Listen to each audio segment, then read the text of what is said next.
Okay, so when we're dealing with percentage profit and loss, we're always going to have the denominator as our cost price, unless they tell us anything different.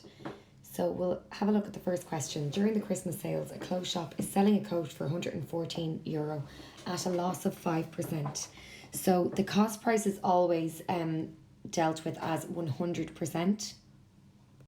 And because the coat is being sold at a loss of 5%, we're then letting 95% equal 114. So our first question is to find the cost price, which was the original 100%. And to do that, we first have to get what 1% is. So we divide both sides by 95. And the two 95s will cross off because any number over itself will equal 1. We'll end up getting 1% on this side. 114 divided by 95 is 1.2. And then we're going to multiply both sides by 100.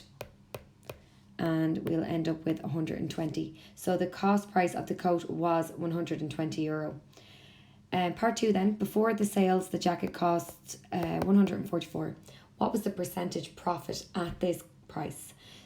So the first thing we have to do is we have to work out what the profit was. And profit is equal to your selling price minus your cost price. So our selling price is 144 and our cost price is 120, which is what we worked out in the previous question. So our overall profit is equal to 24.